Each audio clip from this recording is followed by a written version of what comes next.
All right, ready to dive deep into Litecoin. Let's do it. You might be thinking, isn't that like Bitcoin's less popular cousin?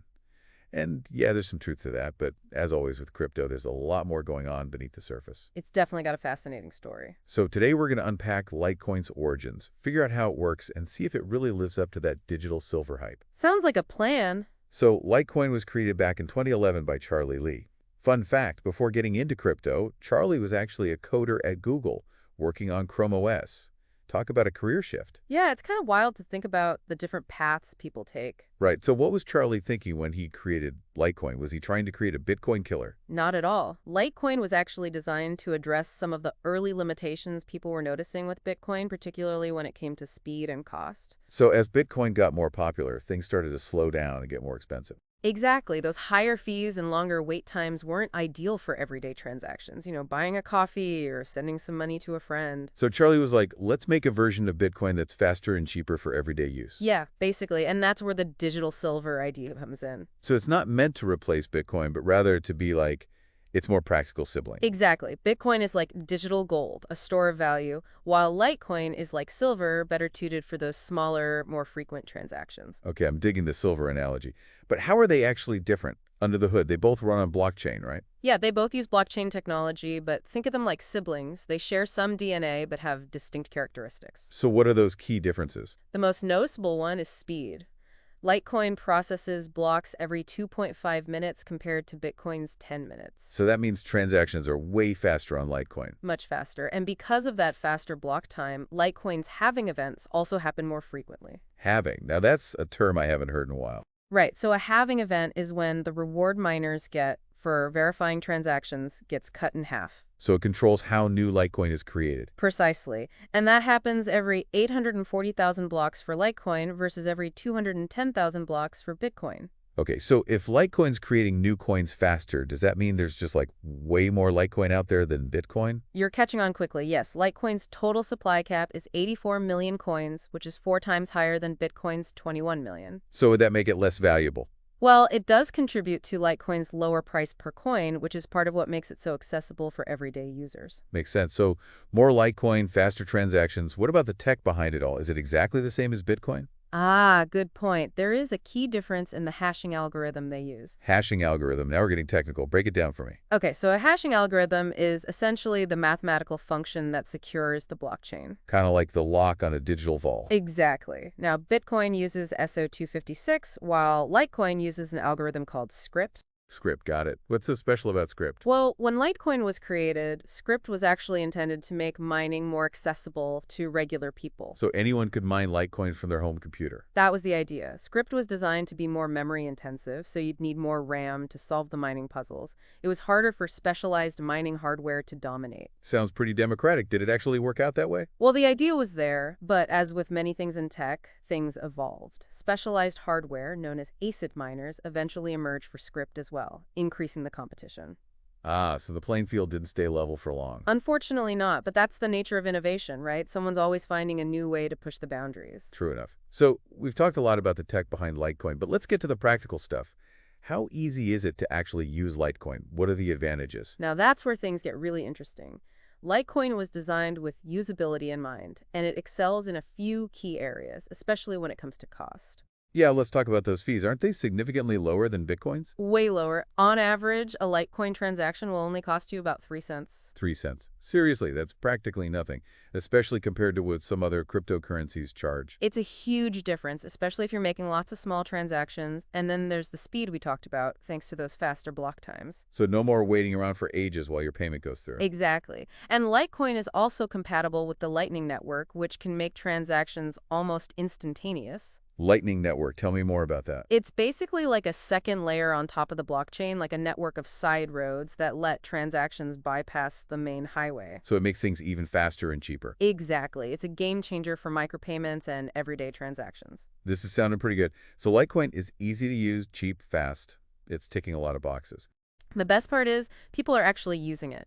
BitPay, a major platform for processing crypto payments, reports that Litecoin is actually the most commonly used cryptocurrency on their platform. The most used.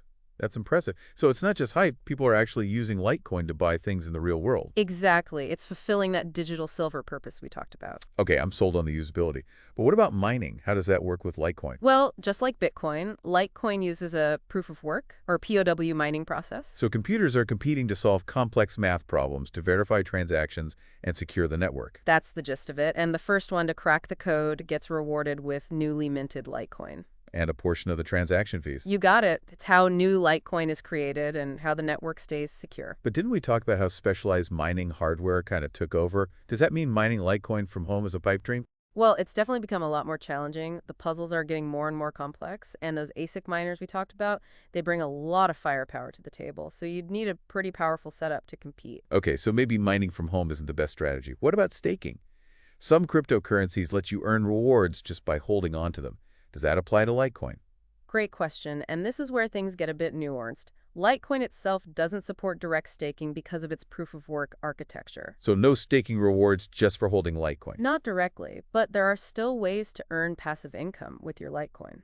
Oh, tell me more. You can use third-party platforms and DeFi protocols to earn yield and interest on your Litecoin holdings. DeFi protocols, those are getting pretty popular. They are. For example, platforms like Nexo let you lend out your Litecoin and earn interest, just like a savings account. So even though Litecoin doesn't have built-in staking, there are still ways to make your Litecoin work for you. Absolutely. There's a lot of flexibility there. Cool. So we've covered Litecoin's origins, how it differs from Bitcoin, and how it's used in the real world.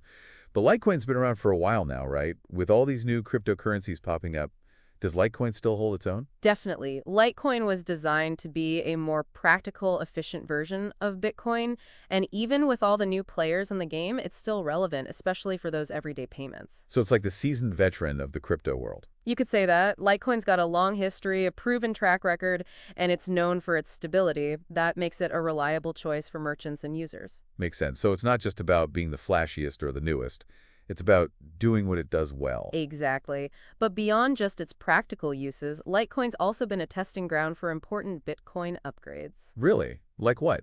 Well, for example, the Lightning Network we talked about and segregated witness, or SegWit for short. Segway, that rings a bell. It basically helps to improve Bitcoin scalability and efficiency, and both of those were first implemented and tested on the Litecoin blockchain before making their way to Bitcoin. So Litecoin's like the brave pioneer, paving the way for Bitcoin's future. That's a great way to put it. It shows just how adaptable and innovative Litecoin is and highlights its contribution to the broader crypto ecosystem. All right, folks, we've gone pretty deep into Litecoin today. We've looked at its history, its unique features, and how it fits into the ever-changing world of crypto. But before we wrap up this part of our deep dive, I want to leave you with a question to ponder. A cliffhanger, I like it. Given Litecoin's role as this testbed for Bitcoin, what does that mean for its future? Could its success be tied to Bitcoin's continued growth? It's something to think about. Definitely a connection worth exploring further. We'll pick up this thread in part 2 of our Litecoin deep dive, so stay tuned. Back again for more Litecoin talk. Ready to dig even deeper. We left off with that question about Litecoin's future and its connection to Bitcoin. Right, that test bed idea. Does Litecoin fate hinge on Bitcoin's success or failure? It really makes you think, if Bitcoin stumbles, would Litecoin go down with it? Or could it forge its own path? Well, there's no denying there's a relationship there. Their prices often move together, makes sense. They're both part of the same ecosystem. Yeah, a lot of people see them as being connected, like two sides of the same coin. But we have to remember that Litecoin has its own unique strengths and uses. It was designed for speed, affordability, and it has a lot more coins circulating, which makes it a practical choice for everyday spending. So even if Bitcoin had a rough patch, Litecoin could still do well based on its own merits. Think about it this way. Silver has its own value and uses, regardless of what's happening with the price of gold. The same principle applies to Litecoin. Okay, I see the analogy, but let's flip the script for a moment. What if Bitcoin goes to the moon? Like, imagine it's universally accepted, used everywhere from your corner store to global corporations. Interesting scenario. Would Litecoin just ride that wave or get lost in Bitcoin's shadow?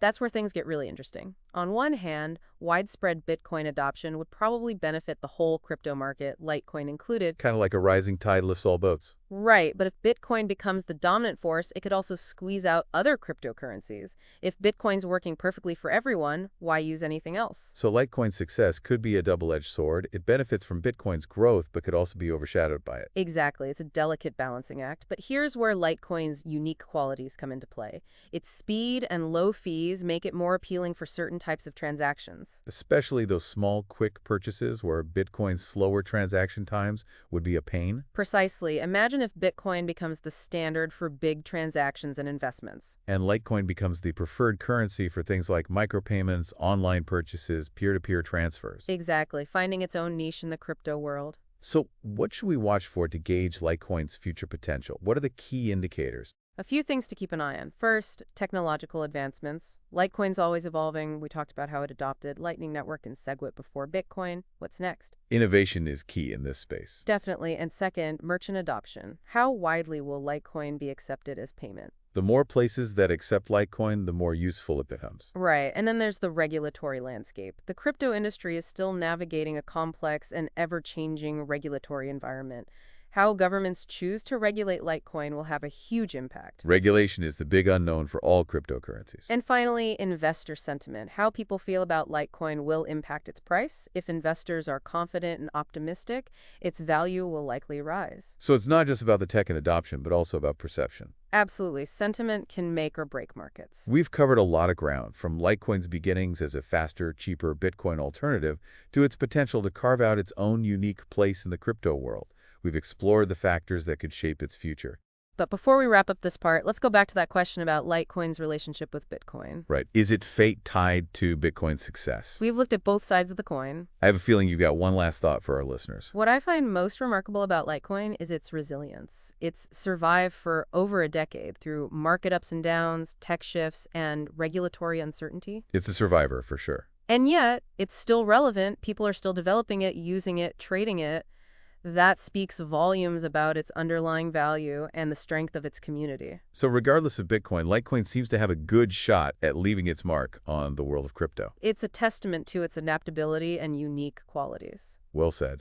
Plenty for our listeners to think about, but before we completely wrap this part up, One last thought I want to leave you with. knew it.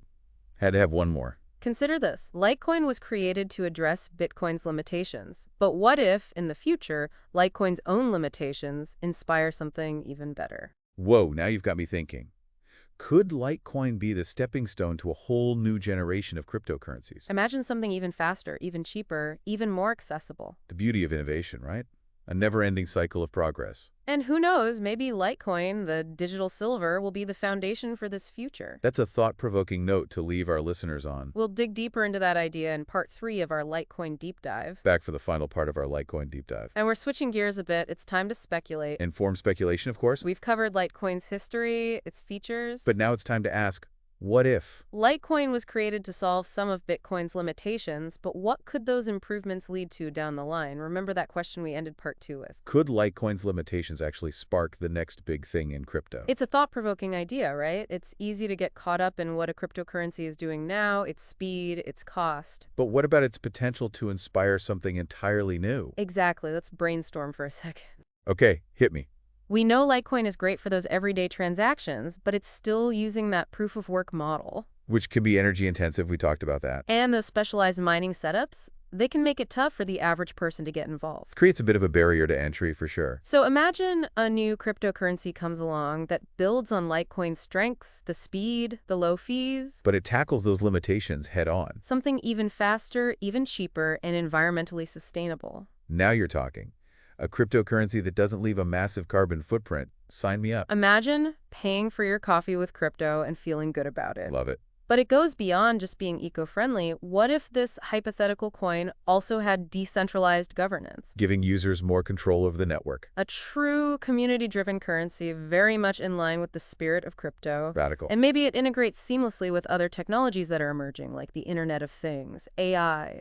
Wow, so it wouldn't just be a way to pay for things, but a fundamental part of a decentralized future. Exactly. We're talking about a whole new level of cryptocurrency. This is getting pretty futuristic, but let's be realistic. Isn't this all just speculation? Of course, there are no guarantees, especially in the world of crypto, but that's what makes it so exciting. The potential for disruption, for innovation, It's huge. Who knows, maybe Litecoin, the digital silver, will be the foundation upon which this future is built. Maybe its limitations will be what spark the next Bitcoin, the next Ethereum, the next big thing. That's the thought I want to leave you with today. As you keep learning about crypto, think about this. Okay, lay it on me. What are the limitations that could inspire the next great leap forward? Because sometimes it's the things we can't do that lead to the most amazing breakthroughs, right? Exactly. Well, that's all the time we have for today, folks. We've explored Litecoin's past, its present, and even glimpsed into its potential future. Thanks for joining us on this deep dive. Keep your minds curious and never stop exploring the incredible world of cryptocurrency. See you next time.